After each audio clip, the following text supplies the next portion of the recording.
Because they said I'm full of techies and will hate me forever. Please don't hate me. So yes, I'm Fiona Harvey. I'm just down the road at the University of Southampton.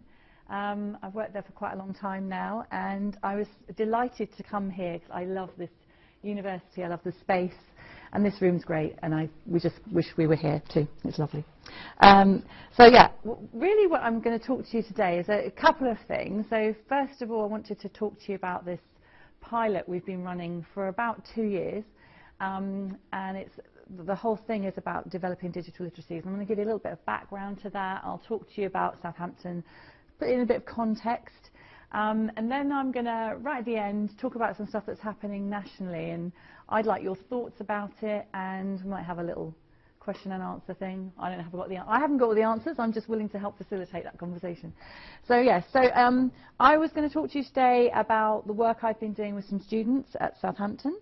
But before I go into too much about that, I need to give you some context. So the University of Southampton has been there quite a while. 1952 we were formed as a university, but it's very research focused. So I'm from an education background. So I used to teach at a local college, Highbury College, down the road again in Portsmouth. I really should leave the area, I know, but I like it here. And so I came from Portsmouth area into Southampton, and I was dealing with lots of kids who really needed my support, really needed to. I had to learn how they learn, and we did a lot of work on that. Came to Southampton where they actually told me students don't need any help, they're fine. I'm like, oh, I think they do. And then, but because it's a research-intensive university, they're very encouraging of looking at research, doing lots of research about various things. So I work with some great people. Some of whom are here today. So Southampton has quite a diverse community, lots of research, but there is an education strand. And now education is being recognised almost as much as research is too, which is very positive for Southampton and good news. So you should hear more from people from there. So in terms of digital literacies, about 2010-11, when the JISC bids came out, we put in one actually for the digital learning literacies bids for JISC projects on digital literacy, but we weren't successful. But I had spent some time researching about digital literacy through a master's program I was doing with Edinburgh, and I thought, this is it, this is what Southampton needs, because no one was looking at digital skills for students. They were just assuming, because of the type of students that we had, they could just give them devices, or they could give them access to technology and it would work fine and everyone would be happy. They ignored the whole fact that staff needed development and students needed development. And lots of academics were very anti-using technology because they just said it's just going to fail, we're just not going to do well. So digital literacy came along, it became a buzzword. We looked at all the projects that were happening across the country. And I put in a bid at Southampton, and I said, we need to do something about developing skills for students and staff. And they always saw me as this person that would just do crazy stuff. So I was doing Second Life stuff before this, because I thought, oh, that looks great, let's play with this virtual world. But I managed to get a community of people together, and we were allowed to go onto the university island as long as we didn't go on the ground level, because that was on brand. And I was allowed to go up in the air, because no one's going to look up there, Fiona. Those were the words that we used. So I've always experimented and tried out new things, because I think it's really important to play. I think it's really important to try new things. So the Digital Literacies project was focused around raising awareness. So I had £64,000, and that was mainly to buy out time and provide sandwiches. So I could run a few events. So I got some teams together from across the university. I had the full support of the Pro Vice Chancellor of Education at the time, and I was working with some students. So the project started off as a series of workshops about raising awareness of what digital literacies were, and we focused on identity, because we felt that if you focused on the people that were there, they would take more interest in it because it was all about them. And that actually worked quite well. So I ran some workshops with other academics, and we invited people to come along. And at the end of the conference, I've given the game thing away. At the end of the project, there was a big conference. And so we had loads of people come along, but we also invited students to come along. And part of the project output was that we'd have these students as champions. And that was supposed to just be one student. And it turned out, we thought, well, actually, I put in quite a large lot of money for one student to be employed across the whole of the project. But as is the way of the world with all these projects, student unions were just too busy. They already had their manifesto, the stuff they were working to. So I went into a lecture, it was bigger than this. I thought it was going to be like this. I was invited just to come and talk to someone's lecture, talk to my students at the beginning of the lecture and see if they're interested, Fiona. So I walk in and there's like 300 students all looking at me, and I thought, oh crikey, I better do a good sales pitch. And I did. So I did this thing where I said, how would you like to work with me across the university to explore and to develop your skills and to look at digital literacy and to work, to be part of the fabric of the university. So 35 students like, pick me, I want to do this is great. So I had all these students, and of course, you have 35 students at the beginning and it dwindles down. So I think there was about 12 at the end. So at the end of this project, we had a brilliant conference. We'd done a series of workshops, but the most important thing was a student group. And the student group, we formed into a network, and they became our champions. And what they did was support the university to develop digital literacy skills. So the idea was that they'd work on anything that anybody wanted to do. That was the plan. So we thought anything that raises awareness about different tools to use. But what happened was that our marketing department caught hold of this idea of, oh, we've got all these students, and they want to tweet, so we'll get them to do our conferences, and we'll get them to talk at our, not even talk, we'll get them to tweet for our sessions. And they also asked them to film. They started saying, can you go and film it? We can't make it to the open day next week, so could you ask the student, like, hang on a minute, that doesn't fit. And it was actually a conversation I had with Fiona's team at UCL, and they were grilling me for like 2 hours, I have to say, but it was great. But it made me think about what we were doing, and I realized that actually what we were doing was just giving students an extra job, and they were just using social media, but they weren't having any impact on education.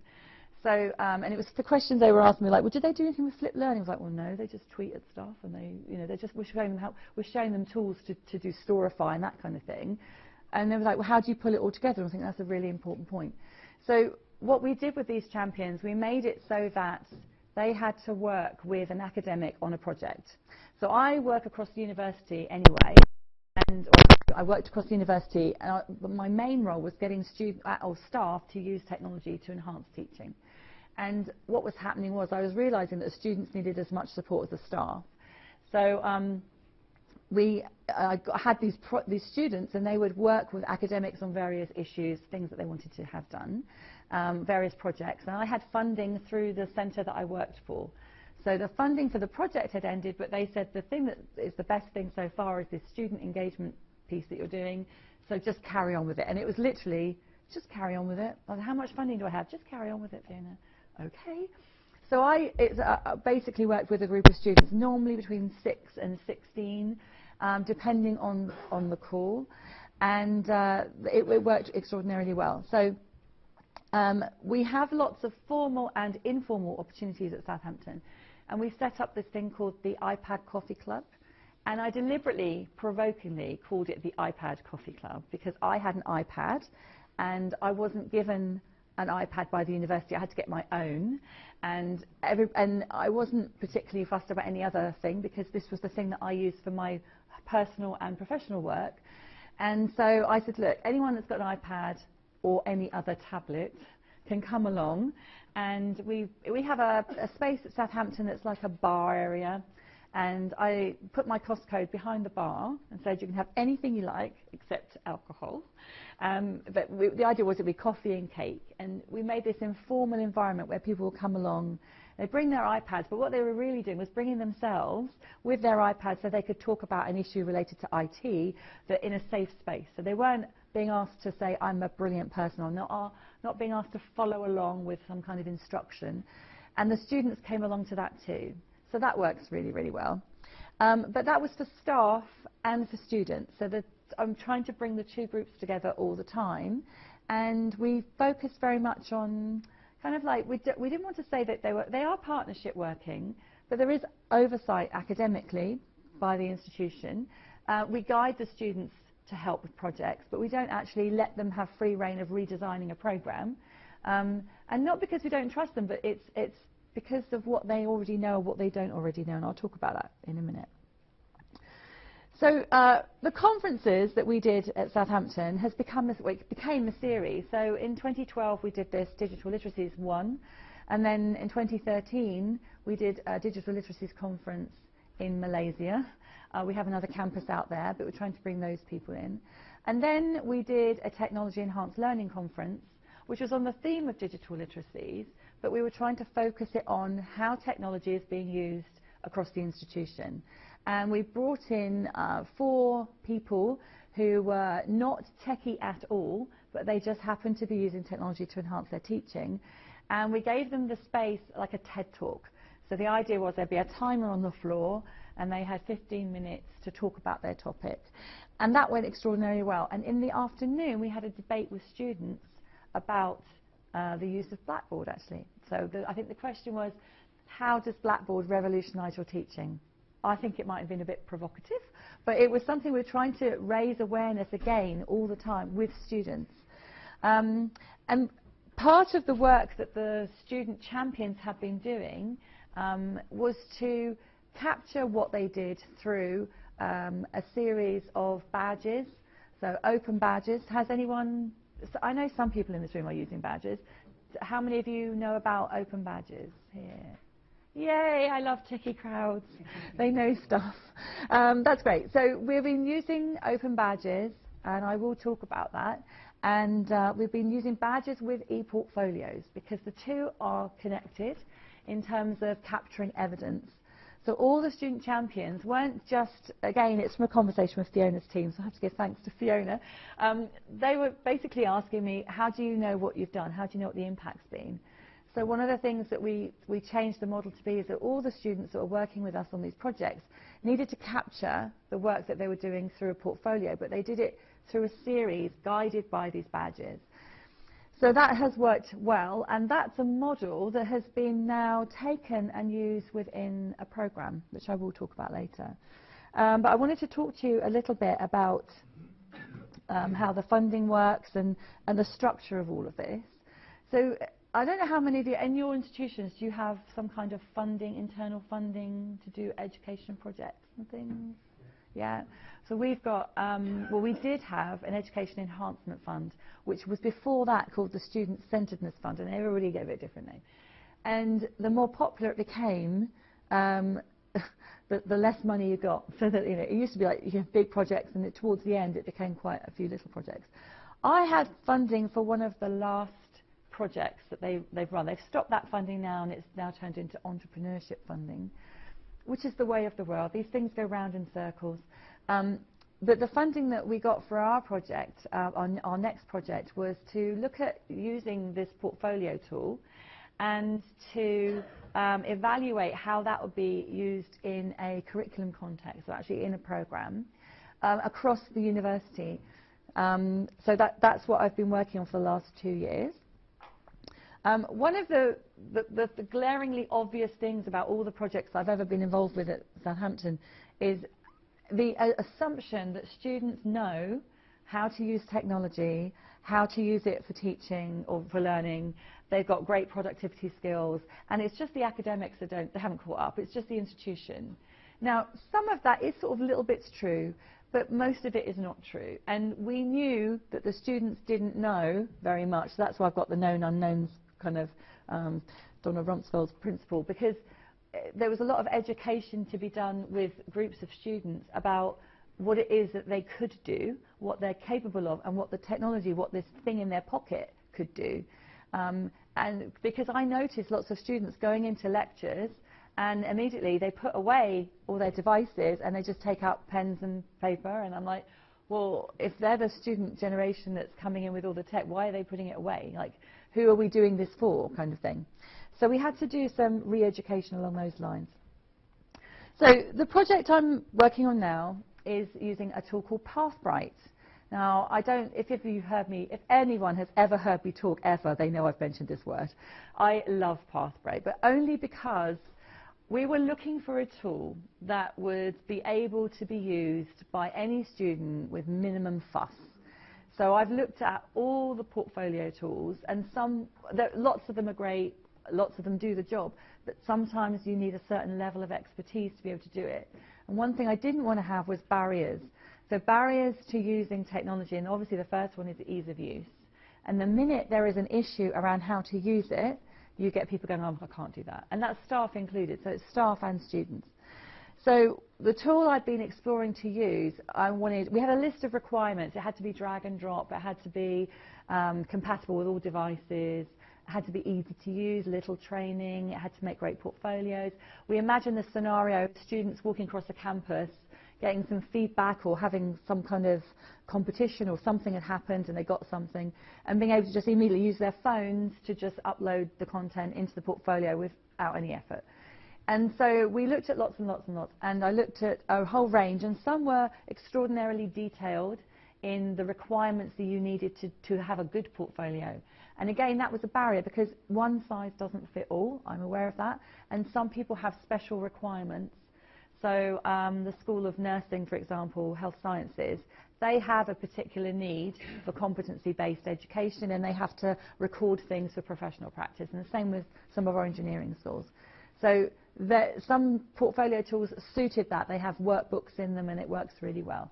But lots of our students don't, and lots of our staff don't know how to use the technology, and that would just turn them off completely.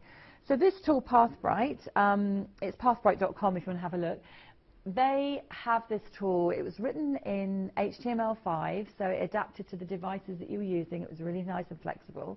Their pitch was that it was developed with a lady called Helen Chen. And Helen Chen is at Stanford, and she's done an awful lot of research about e-portfolios. And she's written a really great book, the name of which I can't remember, but I can share later. I think it's about using e-portfolios for teaching and practice.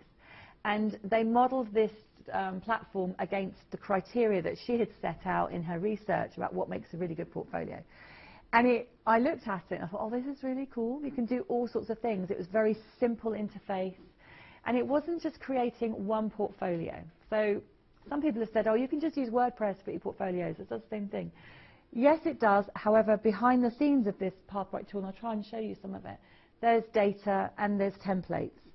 It's free to use, so it's free to use. The tool is completely free, as is when you look at it. But for our purposes, we needed to buy something that would guide the students.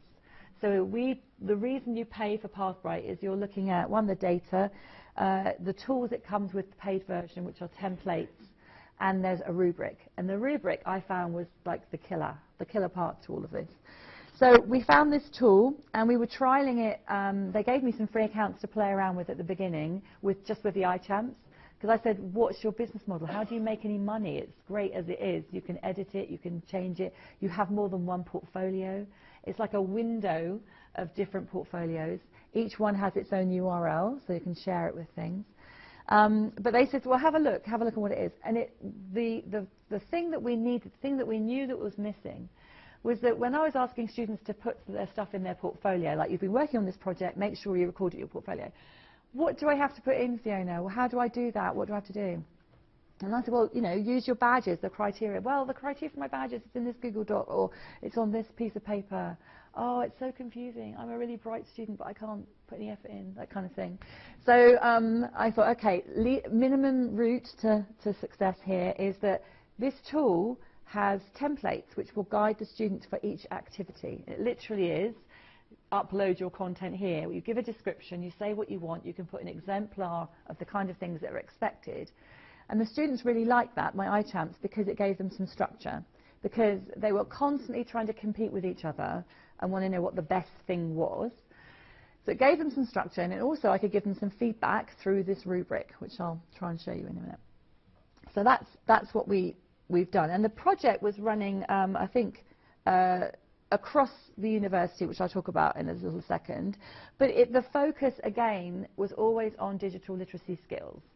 So it was for students mainly, but in hindsight, and I'll talk about all the challenges, staff do need some support too. As easy as I think it is, and I suspect most of you would look at it and go, oh yeah, that's really easy, but some of our academics are so used to their traditional way of doing things, they don't live and breathe the technology like we do, or at least I do. So it is a very simple thing to do, but the digital literacy skills was the focus for the whole project, and it was working across the sector, or across the university. So I tried to fit in here a slide to show you the kind of screens you get behind the scenes. So we put the content into each of these areas. So we set the geography one up, which I'll talk about, but we set it up in a way that the students could use the same pathways as the iChamps would have used with their badges. So badges scaffold the projects. And the actual, I could actually click on the view student work. I can see that 103 students there are using it.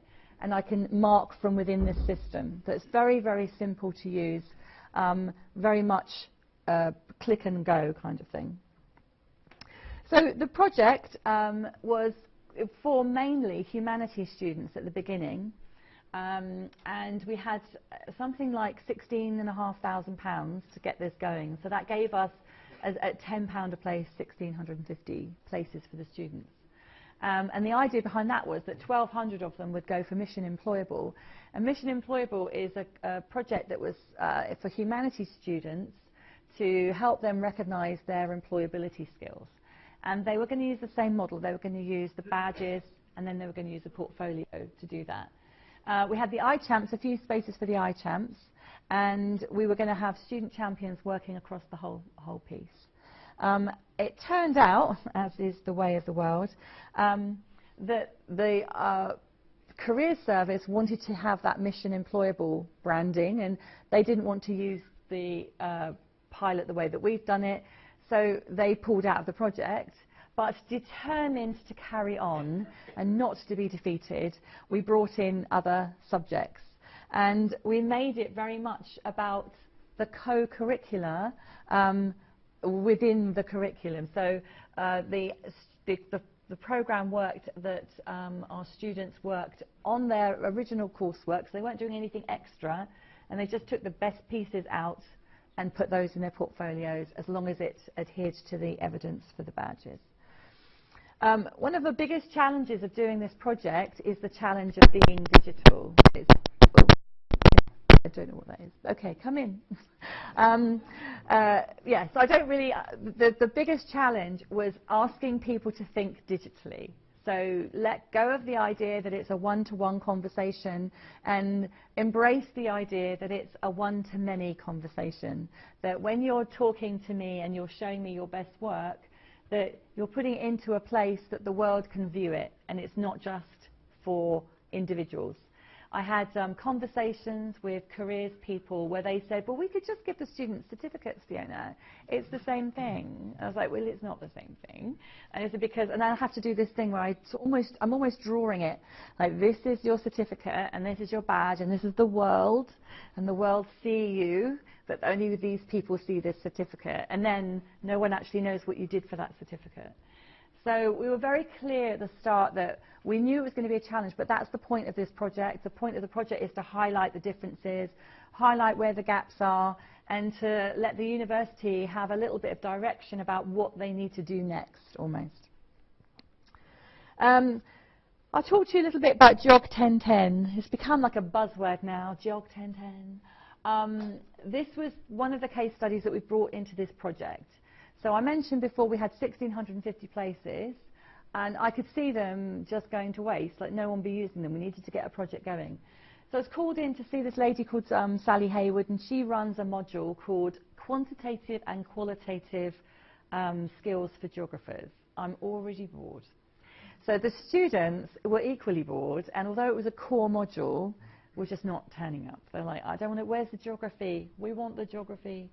And so she said, Fiona, I'm in a bit of a pickle here. That we've got to do something with this module. The students, they need these skills in order to do geography, but they just don't see the relevance. So I said, I've got this great model where we have badges, and I thought she was just going to go, Fiona, I don't do badges, I don't do anything, what's the badge? But she said, okay, I'll do anything you say. Okay. So Sally's been wonderful because she is absolutely the world's greatest Luddite, and she'd be really happy for me to tell you that, because she's trying, but she just it doesn't fit into her the way she's always worked. But she embraced this wholeheartedly. So Jog 1010 became our revised module. So we have 200 first years doing human and physical geography, and they have to learn these digital skills, these qualitative and quantitative skills. And they're using, you know, SPSS, they're using technology. But they weren't seeing the relevance because they all thought it was like a key skills class. So we changed it so that there were 3 badges. So I think I'd talk a little bit about that in a minute. Yeah, first year geographers, who, by the way, the first thing we also got them to use was Nearpod. So have you heard of Nearpod? Nearpod is an app. Oh, I should have done a Nearpod talk. So Nearpod is an app that you basically create a presentation that's interactive. It's got polls and quizzes, and it has a web browser. And if you can do it for free for 40 students, but if you want more than that, I think 250 is a paid-for license. It's something like $200 a year. I should get commission. However, what happens is when you do your presentation, students log in on their device, any device at all, and your presentation is immediately on their device. So that is really useful because they're also locked into that. So when you move the screen, all the screens move. But you can also share results. You can ask a question and then share it across all the devices. It means you don't have to stand at the front anymore. So it means you can be more engaged in your teaching. So it's really, really good. So Sally was using that as well. And there was lots of things that we noticed about the way that the students work. But the biggest fear about using this technology in the classroom for them, or for the course team, was, oh, but the students, what if they haven't got a device? Right, okay. Everyone has a phone, and if they haven't, we've got like 3 or 4 iPads we'll just bring in. We've done it for the last 2 years. No one has not had a device. Maybe we've had one Windows phone that couldn't connect to EduRoam, so we just got them either to share with someone else or gave them one of our iPads or even our own phones. So there hasn't been that hadn't been a barrier, which we thought would be a barrier. Yeah, so it's 200 students in the first year, and I'm still working with the first years from last year. We're going to follow that cohort. Some of the observations that I've had working with these students is it's been quite remarkable that all they needed to do was shown how to use some of this technology. So in terms of Pathbrite, they just jumped straight in. In terms of Nearpod, they just jumped straight in. They got it straight away. And they were even encouraged to create their own presentations that they could share with the whole cohort. So the issue around not knowing is important because they didn't know about these tools, but when we showed them, they got it and they did it. But they still needed the support. One of the other observations is when I first went into the lecture theatre, there were all these students, and it's like this old-fashioned, it's not like this, it's an old-fashioned lecture theatre.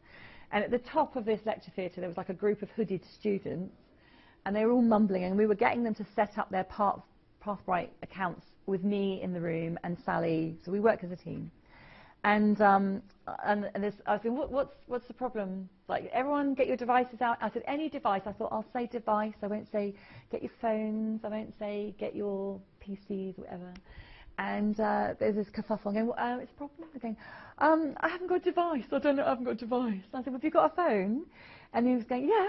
Okay, well, use that until you find a device, because it was just the language. And I realised I'm talking in jargon, because the device word is something we would use, but students, we've got to translate. So I found that quite interesting, and so the language is really important, how you talk to students about what you want to do.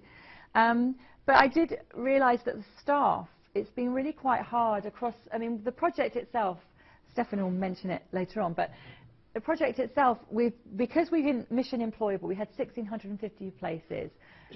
Humanities weren't really going to do it anymore. I had the 200 spaces for geography students for 1 year.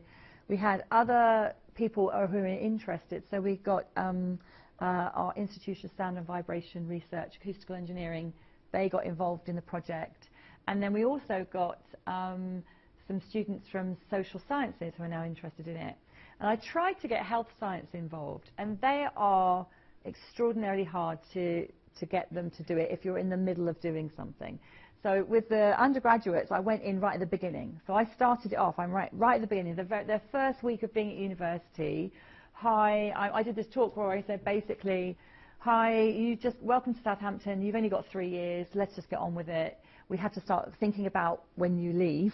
And they were like, oh my God, I've just got here. But actually, it's true. They come, and each year is only 9 months, really, and then it goes so quickly, and they have so much to do, they're not thinking, which is why I was trying to push this idea of the portfolio being integral to everything they did, not just their badges and not just the coursework. So there were a couple of staff in particular were quite tricky. Other observation, there is limited experience of using these online tools. So I'm showing them this tool that's, we show them the back end of it. So I show them, okay, this is the front end, this is what your portfolios will look like, and then this is what we see. So these are the levels, this is the assignment work. One student said to me, that's the strangest website I've ever seen. It's like, yeah, it's not a website. It is a website, but it's not a web page. And there's that difference they didn't quite understand. But what I did is I went in and I showed them different tools that they could use to do the content. So the request for each of the badges might have been create a video or something, or create a presentation. So their immediate thought is to use PowerPoint, because that's what they've only ever seen. And I was just showing them there are other things that do the same job of communicating online, which is one of your digital literacy skills. And so they had very limited experience and knowledge of anything other than PowerPoint, Word, or the Microsoft products. So that was really interesting. Even Sway, most of you know Sway, is all part of it, yeah. So it depends on my audience. If I talk about Sway in other places, like, what's Sway? Fiona, show me that. But yeah, I was showing students. When I went into the nurses to show them, I said, you could make a Sway presentation. It's on Office 365. I've got Office on my machine. Do I have to use Office 365? I'm like, well, it's the same thing. Do you know you have access? No. You know, it's that whole communication thing. But that's part of their digital literacy development, to understand, or their capability is to work out what these things are. One of the greatest things about the Pathbrite tool that I really love is this rubric that I've mentioned before. So you set the rubric up first of all, and you basically have, I do it in points, so it's 1 to 4. Point 1 is, okay, this is good, you've done some work, but you've missed putting some reflection or whatever you needed to say. And then it goes up a scale. So number 4 is, oh, this is superb work, you've done great work. And the students can also give us some feedback before they submit their work through this tool. So when they go to submit in Pathbrite, it says, what did you think about the work you've just uploaded? And there's like a little slidey bar. So it's a happy face or a sad face to a really happy face with sunglasses, like you're a dude. And so the students would do that, and then they'd write a little comment to say, I've done this kind of thing before in my A-levels, or we had all this information that we never would have got before had we just said, do this piece of work. So that was really good. And I never even knew that existed in the tool. I just was ticking every box on the rubric thing. I said, it says student reflection. I was like, I don't know what that is, let's do that. And so, and that's the beauty of having a project where we can play, and I think playing is the most valuable thing I've learned from all of this. So yeah, and so the student gave us feedback. I was doing whoops of joy. That's how geeky I am. Like, oh look, the student wrote back and said how good it was. And I was marking everything, and I could mark it because we'd set the rubric up initially, and all I was looking for were those elements. I didn't have to know anything about geography. I just needed to know that they'd done those things. And what I was giving them the feedback on was not you've passed or failed. It wasn't about that. This is a whole different mindset. This is about you demonstrating to the world your capability. This is about you demonstrating your presence. You're managing your online world by using this tool. So you're providing evidence. And so the students, in the original mindset of the student, was going to me, oh, Fiona, you've given me a 3, but I think I should have a 4. Because, and will you be marking this again? I'm like, it's not for me, it's for you. I'm actually giving you the control here. This is not for us. This is not an essay you've written that will go into the basement of a university somewhere. This is work that you're proud of and that you're submitting to demonstrate your capability in these areas. So that was really important to get them to get out of that institutionalized exam coursework mode. So that was really important. And some of the examples that they provided for us were extraordinarily useful to demonstrate to the academic team or to the head of the department the kind of work that they were doing on their module and the kind of work that they were able to demonstrate, the skills that they've got. And that was really important. And yeah, templates in the rubrics are great. That's the technical term.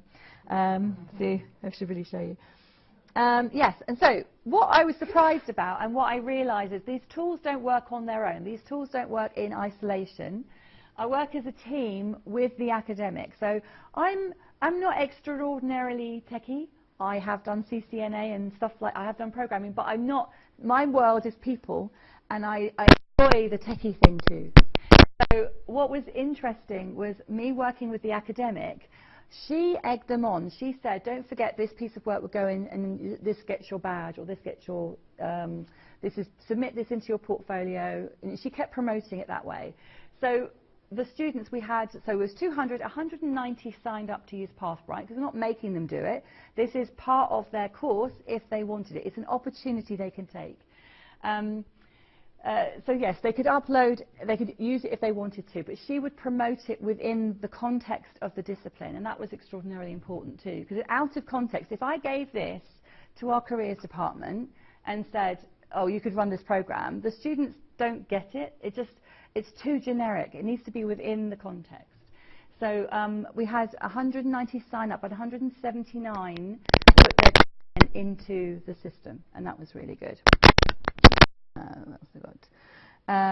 One of the biggest challenges is not just how students think to change how they work, staff too.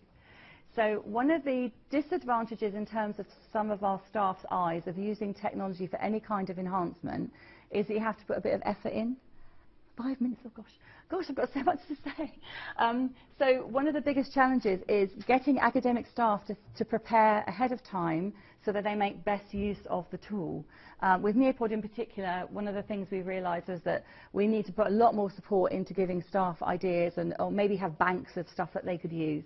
Because some of the feedback from the students, particularly using Nearpod, was it is a really good tool. I love it. I wish the academic staff would use it a bit more proactively. So it is a challenge to think about the approach to where you're working. Badges. So these are what the badges look like. I'm going to talk extraordinarily quickly now because we've only got 5 minutes. The professional skills for geographer. This is my set of badges. I actually hate to do this. I awarded that myself to me because I wanted to show you what it looked like in the context of badges. So I am not a professional skills photographer. The Royal Geographical Society are quite interested in what we've been doing, and they would like to, I'm going to give them a little chat and have a talk to them about how we do this. But essentially, it's based around the module. So the students work, they do 3 little badges. They do 3 little badges. They do curiosity, creativity, and communication. That's the module. So they're doing their module. They still do exams. They still do coursework. But the best pieces and the design of those activities are designed by the module lead. The best pieces go into their portfolios. But those portfolios each have their own URL. And when they apply for the badge, they give me that evidence, and I go in and I look at it and go, yep, they've done it. They've done all the areas they need to do. Now, in our system, we use Open Badge Factory, and the reason we chose Open Badge Factory was because I looked at Credly, Open Badge Academy, and I looked at this Open Badge Factory, and we also looked at just downloading the open source stuff and creating our own system, but that's too complicated. Open Badge Factory is a form-based, you just use that. What was interesting, 81 people applied for their badges. They've all done all the work for this, but I was curious as to why they were doing this. Only 33 had accepted the badges. So what happens is they apply for the badge, you send them the link, you've got the badge. They then have to download it and then put it somewhere. And I realised that's the problem. They haven't got anywhere to put it. And I was looking, we just did some research about this, and what I was looking at was, look, why are students that, what was the difference between the students that were downloading badges and the students that weren't downloading badges? And what it came about was that I looked at 100 students, and I looked at those students' portfolios. I went through each profile, so I went through Twitter, LinkedIn, Instagram, and Facebook. And I looked at how many friends they had, what they were doing online, and the most popular one was Instagram. They were full on with Instagram, and the least popular is LinkedIn. So LinkedIn has something like, I don't know, they had something, they open an account and they have no contacts. So we're asking them to go on LinkedIn, because you've got to think of your online profile, but they weren't actually using it properly, and I think that's a development piece. I think that's a capability piece. But it was something that I think our careers department are just blindly charging forward, because they've got a LinkedIn profile and they're uploading, and they've got a network, and they're asking first years to open a LinkedIn account with no network. And so almost like, and immediately they're going, well, I don't know why I'm doing that. But the reason I put selfie culture, and that is the most engagement was in Instagram, and it was pictures of themselves. It was all the duck faces, it was all the things about them that they were sharing. But though the students that were the most social, the people on Facebook, the people that were actually putting content up, they were the ones that were downloading the badge, because they had a sense of where this would lead to and where it would go. So that was important, and that's an area to go. So I've identified that there is a skills deficit in the students and the staff in terms of how they approach things. But that's, the unit I was in it's been changed now. So this is information I pass on to our development people. 1 minute. Oh my God, 1 minute. Okay, I'm now in the library. So in the library, I'm bringing the badges model and the portfolio model into there, about developing those capabilities, working with academic engagement librarians. There is now, this is the bit about the sector that I want to talk to you about. There's a digital university group. They're looking, it's set up by the EdTech Foundation, Microsoft, and Universities UK, along with providers, so various startups. And I think the government are very interested in how we bring together as a community. We've got all these different groups. I'm president of ALT, we've got UCISA. How we bring all these groups together to be functional, and how we bring up these things. Leeds were there talking about how they're unbundling education. So where do we have these conversations about going to lots of different universities and just pick and mixing your degree, that kind of thing. Kettle's boiled. Is that the last time? Okay, I finished. There we are. There we are. Lifelong learning. Does anyone have any idea what that noise is? It's Concord.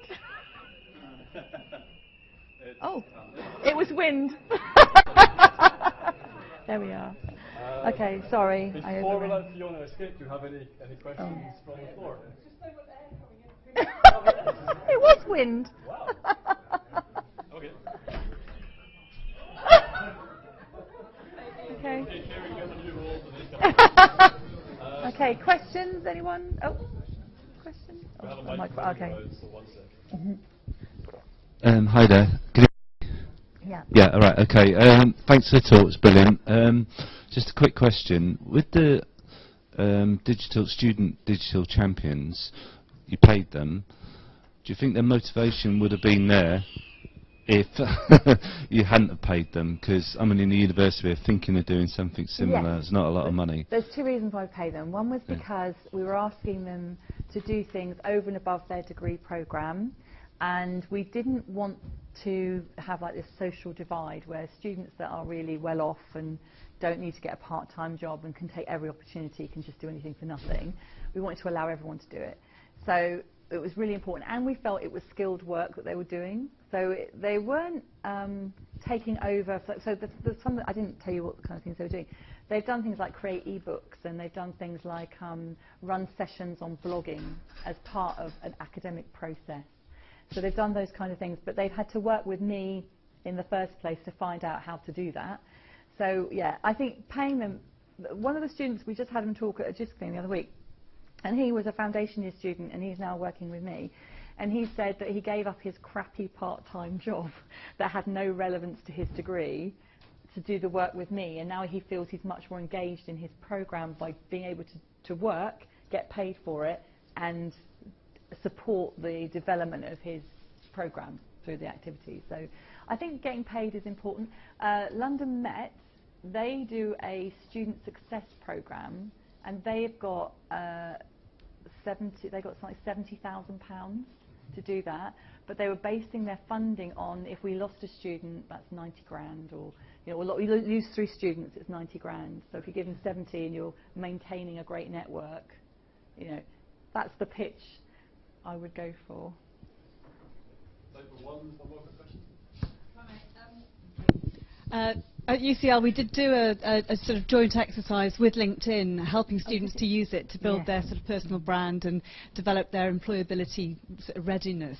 I'm doing a presentation tomorrow after lunch with Miguel Garcia from LinkedIn, so hopefully that will help give you some ideas about how we could do better there. That was the biggest gap. I was like, that's our focus. Okay. Thank you so much, Fiona. You're welcome. Thank you.